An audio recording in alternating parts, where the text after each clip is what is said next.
Et si, en voulant trop protéger votre enfant, vous l'empêchez sans le savoir à devenir confiant et autonome? On veut tous le meilleur pour nos enfants. On veut les voir heureux, épanouis, confiants. Mais parfois, sans nous en rendre compte, notre surprotection peut freiner leur développement et leur confiance en eux. Alors, comment trouver le juste équilibre entre soutien et autonomie? C'est ce qui sera abordé dans cette vidéo avec des conseils concrets et des exemples pour aider votre enfant à prendre confiance en lui sans l'étouffer. Pourquoi certains enfants manquent-ils de confiance en eux? Avant de parler de solutions, nous allons comprendre d'où vient le problème. Entre autres, notons trois principales raisons du manque de confiance chez les enfants. La première raison, c'est un excès de protection. Quand on fait tout à leur place, ils finissent par douter de leur capacité. La deuxième raison, c'est la peur de l'échec. Si un enfant entend souvent «Fais attention, tu vas tomber», il peut avoir peur d'essayer de nouvelles choses. La troisième raison, c'est un manque d'occasion de se tromper. L'erreur est essentielle pour apprendre. Mais si on empêche un enfant d'échouer, il n'apprendra jamais à se relever. Exemple, imaginez un enfant qui veut monter un toboggan tout seul. Son parent inquiet l'attrape à chaque marche et l'aide à descendre. Résultat, l'enfant n'apprend pas à gérer son équilibre. Il doute de ses capacités et il attend toujours qu'un adulte le sécurise. Ce qu'il faut retenir est que la confiance en soi ne se transmet pas. Elle se construit à travers l'expérience. Les trois erreurs des parents qui freinent la confiance en soi sont: erreur numéro 1, tout faire à la place de l'enfant. Ne touche pas, je vais le faire pour toi. À force d'intervenir trop vite, l'enfant ne prend jamais l'initiative et doute de lui-même. À la place, encouragez-le à essayer, même si c'est imparfait. Dites plutôt: tu veux essayer tout seul? Je suis là si tu as besoin d'aide. Erreur numéro 2, exagérer les dangers et les risques. Attention, tu vas tomber, tu vas te faire mal. Résultat, l'enfant a peur d'essayer et n'ose plus prendre d'initiative. À la place, reformuler en positif. C'est un peu haut, mais je crois en toi. Tu veux que je reste à côté de toi au cas où, par exemple. Erreur numéro 3, surprotéger émotionnellement. Ne pleure pas, ce n'est rien. En minimisant les émotions, on leur apprend à ne pas écouter ce qu'ils ressentent. À la place, validez leurs émotions. Par exemple, je vois que tu es triste parce que ton tour est fini. C'est normal d'être frustré. On peut en parler si tu veux. Comment aider un enfant à développer sa confiance en soi? 1. Lui laisser des espaces d'autonomie. Les enfants grandissent en expérimentant. Donnez-leur des responsabilités adaptées à leur âge. Exemple numéro 1, laissez-le s'habiller seul, même si les chaussettes sont mises à l'envers. Exemple numéro 2, laissez-le verser son jus d'orange, même s'il risque d'en renverser. Exemple numéro 3, laissez-le choisir entre deux vêtements au lieu d'imposer une tenue. Au lieu de dire «Mets ton manteau, il fait froid», demandez-lui plutôt s'il préfère de mettre son manteau maintenant ou avant de sortir. Cela lui donne du contrôle sur la situation et il a l'impression que c'est lui qui décide. 2. Encourager sans survaloriser.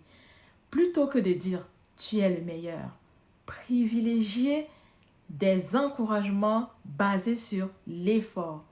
J'ai vu que tu as persévéré, bravo. Ou encore, tu as essayé plusieurs fois, avant d'y arriver, c'est super. Pourquoi?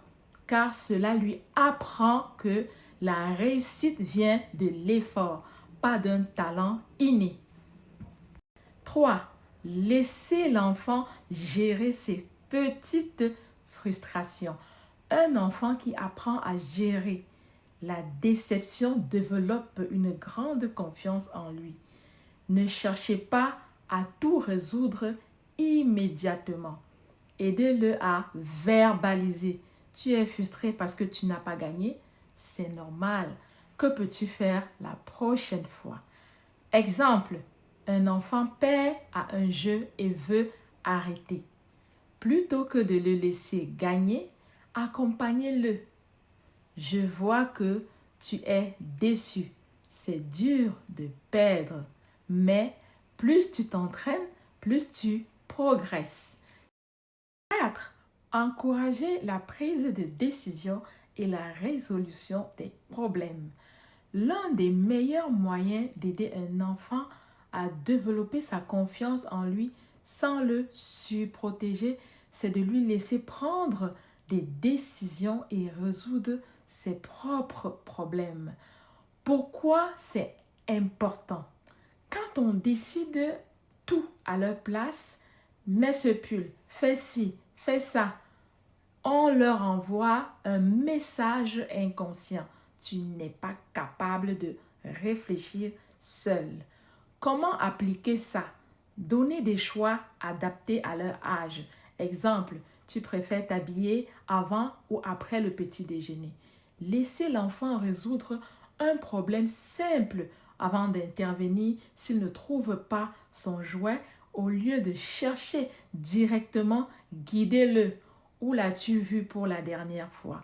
Posez des questions ouvertes plutôt que de donner la réponse. Que pourrais-tu faire pour réparer cela? Exemple, imaginez un enfant qui a oublié d'apporter son cahier à l'école. L'erreur de surprotection serait de courir immédiatement chercher son cahier pour éviter qu'il ait un problème. La bonne réaction, c'est de lui demander: comment peux-tu faire la prochaine fois pour ne pas oublier ton cahier? Pourquoi? Parce que cela l'aide à prendre conscience de ses responsabilités et à trouver ses propres solutions. 5. Laissez l'enfant prendre des risques mesurés. Beaucoup de parents veulent éviter toute forme de danger. Ne grimpe pas sur ce mur. Tu vas tomber. Ne touche pas à ça. C'est trop compliqué pour toi. Mais en les empêchant d'expérimenter, on les prive d'une chance précieuse d'apprendre leurs limites et de développer leur confiance en eux. Pourquoi c'est important? Les enfants ont besoin de tester leurs capacités pour mieux comprendre ce qu'ils peuvent faire.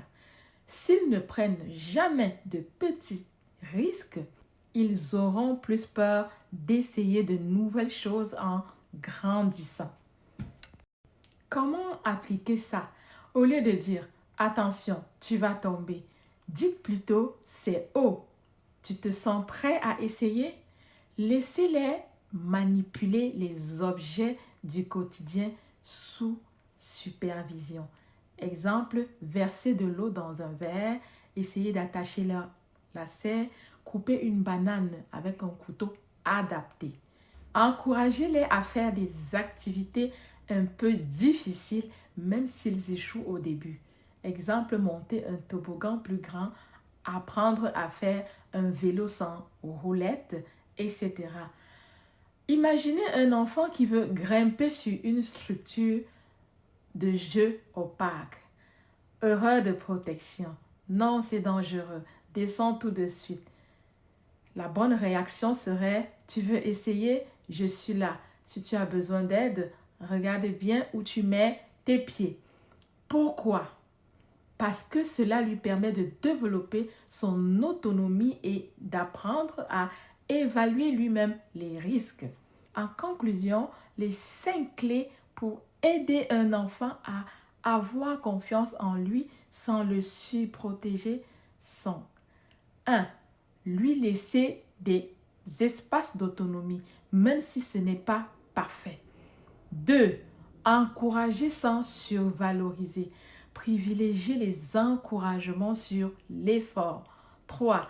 Laisser l'enfant gérer ses petites frustrations sans tout résoudre à sa place. 4. L'encourager à prendre des décisions et à résoudre ses propres problèmes. 5. Le laisser prendre des risques mesurés pour qu'il apprenne à se faire confiance. Maintenant, dites-moi en commentaire, quel conseil allez-vous appliquer en premier? Si cette vidéo vous a aidé, likez pour soutenir la chaîne. Partagez avec d'autres parents qui en ont besoin. Et surtout, abonnez-vous et activez la cloche de notification pour ne rater aucun conseil parental. Rappelez-vous, un enfant confiant est un enfant à qui l'on permet d'essayer de se tromper et de réussir par lui-même. À très vite dans la prochaine vidéo.